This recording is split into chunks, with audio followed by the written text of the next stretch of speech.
नमस्कार, जय हिंद। चलिए आज के इस 10th क्लास 2 पार्ट 2 के इस एपिसोड में जानते हैं कि जिस तरह से present tense, past tense, future tense चार प्रकार के होते हैं, उसी प्रकार प्रेजेंट इंडेफिनिट टेंस भी चार प्रकार के होते हैं। Positive sentence, negative sentence, interrogative sentence, interrogative and negative sentence. जिस तरह प्रेजेंट टेंस चार प्रकार के होते हैं, पास्ट टेंस चार प्रकार के होते हैं, फ्यूचर टेंस चार प्रकार के होते हैं। प्रेजेंट टेंस के चार प्रकार के होते हैं। एक present indefinite tense, present continuous tense, present perfect tense, present perfect continuous tense. तो प्रेजेंट इंडेफिनिट टेंस भी चार प्रकार के होते हैं। Positive sentence, negative sentence, interrogative sentence, interrogative and negative sentence. तो प्रेजेंट इंडेफिनिट टेंस के पॉजिटिव सेंटेंस को देखते हैं। एग्जाम्पल, राम पत्र लिखता है, तुम घर जाते हो। ठीक है, तो ये प्रेजेंट इंडेफिनिट टेंस के पॉजिटिव सेंटेंस है। तो बनाते हैं, राम पत्र लिखता है। इसमें सब्जेक्ट कौन है? राम। तो लिखेंगे राम। राम क्या करता है? लिखता है, लिखना, राइट, WRITE, राइट। अब देखेंगे कि इस वर्ब में एस या एस लगेगा कि नहीं। तो पहले नोट को देखेंगे, ही, she, it, any one name के साथ वर्ब में एस या एस लगेगा, बाकी के साथ नहीं लगेगा। तो राम कोई एक नाम है, तो इसके वर्ब में एस या एस लगेगा। राम और श्याम दो नाम होते तो वर्ब में एस या एस नहीं लगता। लेकिन राम कोई एक नाम है, तो इसके वर्ब में एस या एस लगेगा। तो Ram writes, Ram writes a letter, LATTER, letter. Ram writes a letter. ठीक है, उसी तरह दूसरा देखते हैं, तुम घर जाते हो। तुम घर जाते हो, तुम का यू। अब वर्ब है जाना, यू गो। इस वर्ब में एस या एस लगेगा कि नहीं देखते हैं। ही, she, it, any one name के साथ वर्ब में एस या एस लगेगा, बाकी के साथ नहीं लगेगा। तो यू के साथ जो गो है उसमें वर्ब, उसके वर्ब में एस या एस नहीं लगेगा। You go to house, HOUSE, house. ठीक है, you go to house. Ram writes a letter. ठीक है, ठीक उसी तरह negative sentence, present indefinite tense के निगेटिव सेंटेंस को देखते हैं। निगेटिव, नकारात्मक। इसका जो रूल है, पहले सब्जेक्ट, उसके बाद हेल्पिंग वर्ब। इसमें हेल्पिंग वर्ब नहीं है, इसमें हेल्पिंग वर्ब लगेंगे। ठीक है, हेल्पिंग वर्ब डू और डज, उसके बाद नॉट, उसके बाद वर्ब का पहला रूप, उसके बाद ऑब्जेक्ट, उसके बाद ऑर्डर। ठीक है, पहले सब्जेक्ट, उसके बाद हेल्पिंग वर्ब, डू और डज, उसके बाद नॉट, उसके बाद वर्ब का पहला रूप, उसके बाद ऑब्जेक्ट, उसके बाद ऑर्डर। ठीक है, तो एग्जांपल है, मैं पत्र नहीं लिखता हूं, तुम घर नहीं जाते हो। ठीक है, तो बनाते हैं, मैं पत्र नहीं लिखता हूं। सब्जेक्ट कौन है? मैं का आई। तो यहां पर देखेंगे कि आई के साथ डू लगेगा कि डज लगेगा। तो ही, she, it, any one name के साथ वर्ब साथ डज लगेगा और बाकी के साथ डू लगेगा। तो आई के साथ डू लगेगा। ठीक है, ही, she, it, any one name के साथ डज लगेगा और बाकी सभी के साथ डू लगेगा। तो आई के साथ डू लगेगा, आई डू। उसके बाद हेल्पिंग वर्ब डू लग गया। उसके बाद not, I do not, I do not. उसके बाद वर्ब कौन है? लिखना, आई डू नॉट, वर्ब का पहला रूप, I do not write, WRITE, write. I do not write क्या लिखता है? पत्र लिखता है। I do not write a letter, LATTER, letter. I do not write a letter. ठीक उसी तरह बनाएंगे, तुम घर नहीं जाते हो, तुम घर नहीं जाते हो। सब्जेक्ट कौन है? यू, तुम, तो यू, YOU। उसके बाद यू के साथ डू लगेगा कि डज लगेगा? He, she, it, any one name के साथ डज लगेगा और बाकी सभी के साथ डू लगेंगे। तो यू के साथ क्या लगेगा? डू लगेगा। You do, helping verb do. उसके बाद नॉट, उसके बाद not, NOT not, you do not घर जाना, यू डू नॉट उसके बाद वर्ब जाना, गो वर्ब का पहला रूप गो, तो you do not go to house, HOUSE house, ठीक है।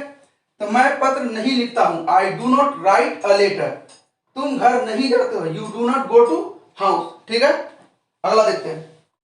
अब प्रेजेंट इंडेफिनिट टेंस के इंट्रोगेटिव सेंटेंस, प्रश्नवाचक इंट्रोगेटिव सेंटेंस, ठीक है।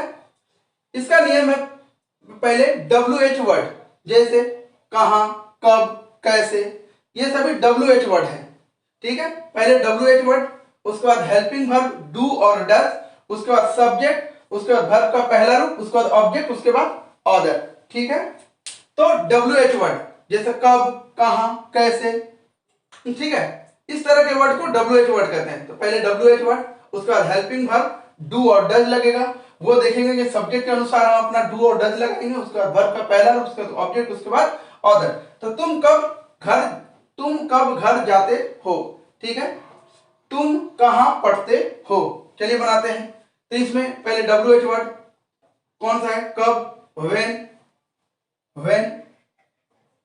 WHEN, व्हेन माने कब, इसमें WH वर्ड कौन है, कब, तो इसको पहले करेंगे, कब, व्हेन। उसके बाद हेल्पिंग वर्ब डू और डज, तो सब्जेक्ट के अनुसार डू और डज लगेगा, व्हेन, तो यू, तो यू के पहले डू लगेगा, व्हेन डू, ठीक है, हेल्पिंग वर्ब डू लगेगा, व्हेन डू, उसके बाद सब्जेक्ट, उसके बाद क्या लिखेंगे, सब्जेक्ट, तो सब्जेक्ट क्या है, तुम, तो व्हेन डू यू, डू इसलिए लगेगा क्योंकि यू है, यू के साथ डू लगता है, तो डू लगेगा, ठीक है। उसके बाद when do you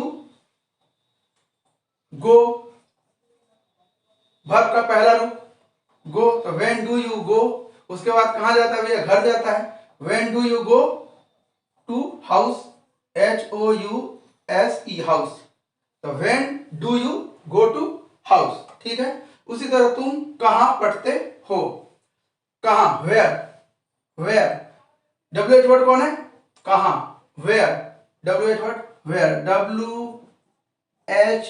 WHERE where, ठीक है, वेयर, उस वेयर के साथ अब लिखेंगे हेल्पिंग वर्ब डू और डज, तो देखेंगे सब्जेक्ट कौन है, यू के साथ डू लगता है, तो वेयर डू, उसके बाद सब्जेक्ट यू, तुम, वेयर डू यू पढ़ना, स्टडी, STUDY स्टडी, तो वेयर डू यू स्टडी, तुम कहां पढ़ते हो, तुम कब घर जाते हो, तो when do you go to house, तुम कब घर जाते हो, when do you go to house, तुम कहां पढ़ते हो, व्हेन डू यू स्टडी, तुम कहां पढ़ते हो, ठीक है। तो इंट्रोगेटिव सेंटेंस को बनाने का जो नियम है, पहले WH वर्ड, उसके बाद हेल्पिंग वर्ब डू और डज, उसके बाद सब्जेक्ट, उसके बाद वर्ब का पहला रूप, उसके बाद ऑब्जेक्ट, उसके बाद ऑर्डर, ठीक है। उसके बाद अगला देखते हैं। उसके बाद प्रेजेंट इंडेफिनिट टेंस, ठीक है, प्रेजेंट इंडेफिनिट टेंस के इंट्रोगेटिव एंड निगेटिव सेंटेंस, ठीक है, इंट्रोगेटिव एंड निगेटिव सेंटेंस, इसमें क्वेश्चन भी पूछा जा रहा है और इनकार भी किया जा रहा है, ठीक है।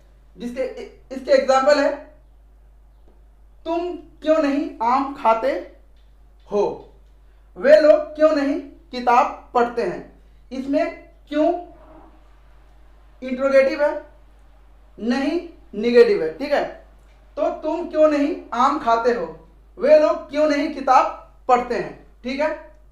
इसका बनाने का नियम है, पहले WH वर्ड, उसके बाद हेल्पिंग वर्ब में डू और डज, ठीक है, उसके बाद सब्जेक्ट, उसके बाद नॉट, उसके बाद वर्ब का पहला रूप, उसके बाद ऑब्जेक्ट, उसके बाद ऑर्डर, ठीक है। रूल क्या है, पहले WH वर्ड क्या है, जैसे क्या, क्यों, कैसे, कहां, ये सभी WH वर्ड है, ठीक है। WH वर्ड, उसके बाद फिर हेल्पिंग वर्ब डू और डज, डू और डज सब्जेक्ट के अनुसार लगेगा। यहां पर देख लेंगे नोट में, he she it any one name के साथ डज लगेगा और बाकी के साथ डू लगेगा, ठीक है। तो उसके बाद फिर सब्जेक्ट, उसके बाद नॉट, उसके बाद वर्ब का पहला रूप, उसके बाद ऑब्जेक्ट, उसके बाद अदर, ठीक है। पहले WH word, helping verb do does subject के अनुसार, उसके बाद सब्जेक्ट, उसके बाद नॉट, उसके बाद वर्ब का पहला रूप, उसके बाद ऑब्जेक्ट, उसके बाद अदर। चलिए बनाते हैं। तुम क्यों नहीं आम खाते हो? तो इसमें WH वर्ड क्या है? क्यों, वाई लिखेंगे, वाई। उसके बाद हेल्पिंग वर्ब लिखेंगे डू या डज। तो देखेंगे सब्जेक्ट कौन है? सब्जेक्ट है तुम, तो यू के साथ डू लगता है, तो वाई डू। उसके बाद सब्जेक्ट लिखेंगे वाई डू यू। उसके बाद नॉट लिखेंगे NOT, नॉट। उसके बाद वर्ब का पहला रूप, वर्ब क्या है? खाना, तो I do you not eat. I do you not eat, क्या खाता है? आम खाता है। I do you not eat a mango, MANGO, mango, ठीक है। Why do you not eat a mango, ठीक है। उसके बाद दूसरा बनाएंगे। दूसरा है वे लोग क्यों नहीं किताब पढ़ते हैं? वे लोग क्यों, वाई, WHY, वाई। अब वे लोग, दे के साथ डू लगेगा। He she it any one name के साथ he she it any one name के साथ डज लगेगा और बाकी के साथ डू लगेगा, तो दे के साथ भी डू लगेगा, तो वाई डू। उसके बाद सब्जेक्ट कौन है? दे, वे लोग, THEY, they, why do they. उसके बाद नॉट लिखेंगे NOT, not, why do they not. उसके बाद रीड, वर्ब लिखेंगे पढ़ना, why do they not read, READ, read. उस बाद क्या करते हैं? तो किताब पढ़ता है, why do they not read a book, BOOK, book, ठीक है। तो तुम लोग क्यों नहीं आम खाते हैं हो? तुम लोग क्यों नहीं आम खाते हो? Why do you not eat a mango. उसी तरह दूसरा, वे लोग क्यों नहीं किताब पढ़ते हैं? Why do they not read a book, ठीक है। तो इस वीडियो में इतना ही, मिलते हैं नेक्स्ट वीडियो में। तब तक के लिए जय हिंद, वंदे मातरम, ठीक है।